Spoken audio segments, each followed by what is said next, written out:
Alright, you guys, welcome to This Budget Life, and I'm on my front porch this morning, and yes, I'm kind of glammed up this morning. I just felt like a red lipstick kind of day.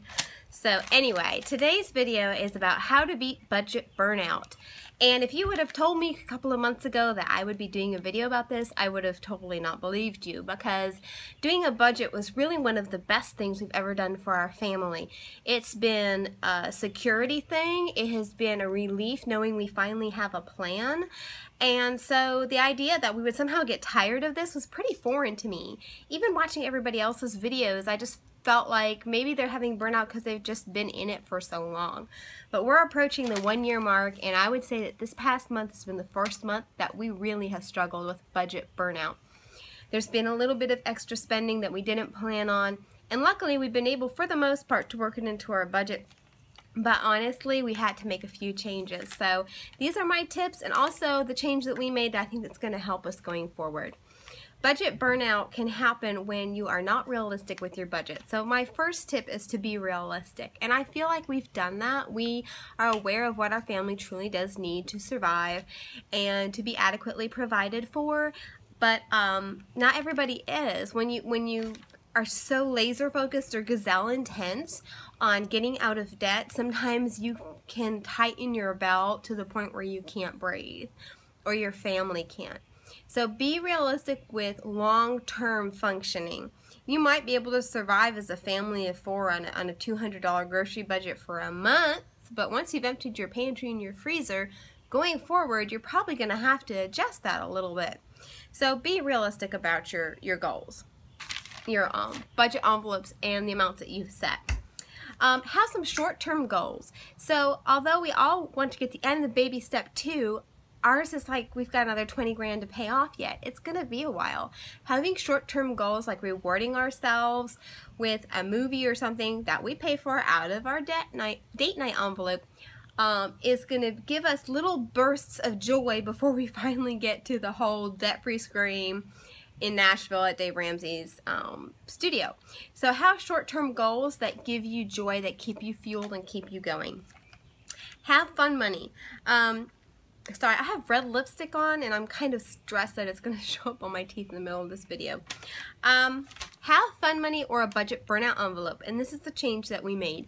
We had cut out fun money completely as a way to just really be laser focused.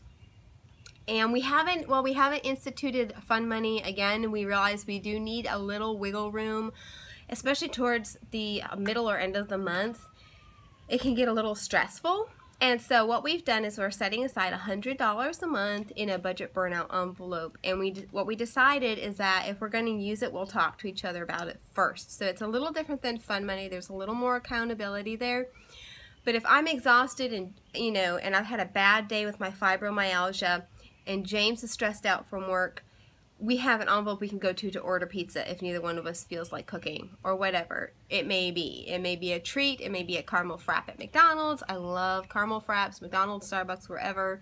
Love them in the summer, especially when it's 100 degrees here.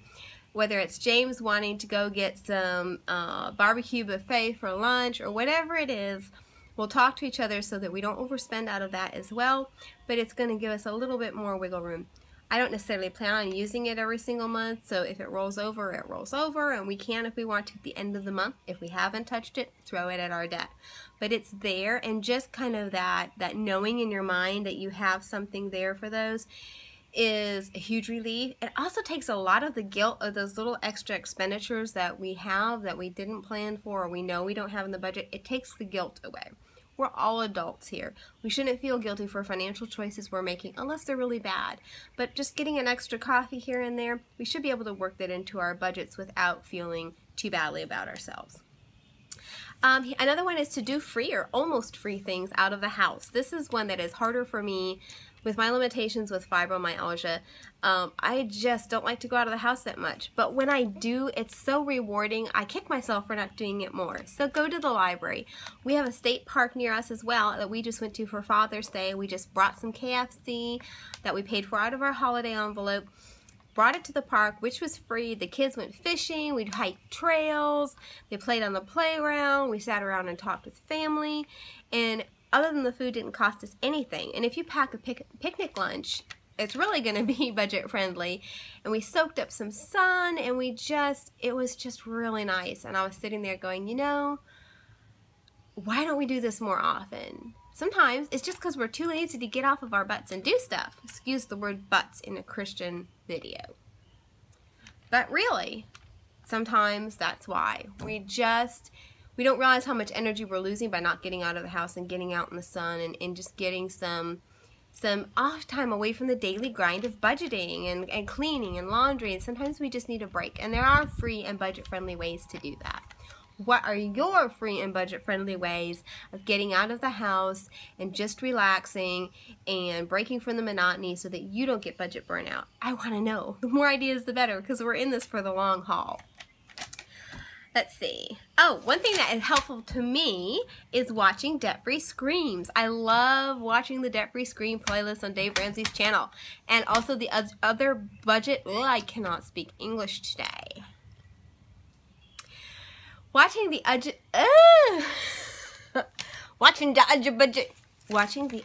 budget vloggers on YouTube is highly inspiring. Hey, I did it. All right.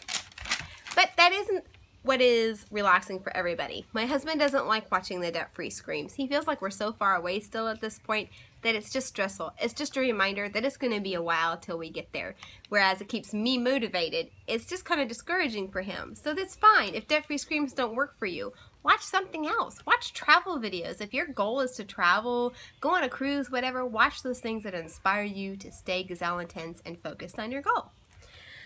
Small treats at the end of, we talked about this with the short-term goals. Reward yourself with a small treat. I'm not talking about going out and buying the car, buying a boat, or, you know, a complete wardrobe overhaul. But, you know, as much fun as that sounds, go ahead and give yourself a small treat, whether it's a movie, whether it's, you know, eating out, whatever it is that if it keeps you on track and from blowing your budget, it's worth it in the long run. Another one is to have like an accountability person, especially, and this is for like, I am fortunate that James and I are working together on this, but not everybody has that. Some people are single. Some people have a boyfriend, girlfriend, spouse, whatever, that isn't working on this with them, that isn't part of it. So you are going to need extra help to stay motivated and stay focused. So maybe it's somebody at church, maybe it's somebody from work, maybe it's somebody on Facebook that you're good friends with that you can message and share the down times and the encouragement with that can help keep you focused and on track. So an accountability person of some kind I think is really, really important, because if you don't report to anybody but yourself, then who's going to know if you go off budget?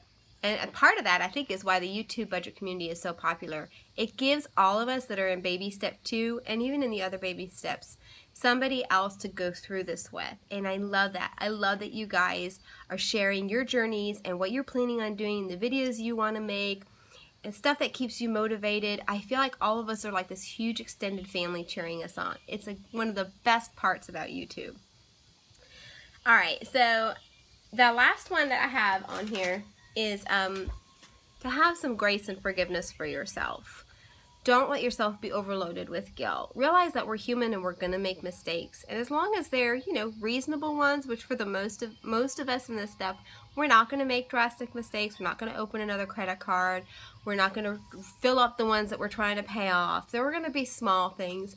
And I think there has to be some grace and forgiveness for that, where we're not beating ourselves up for the extra coffee or a new lipstick or the new tool that we really wanted. If you're a guy, you know, a tool, a computer game, whatever it is that, you know, floats your boat, you have to allow for some of that.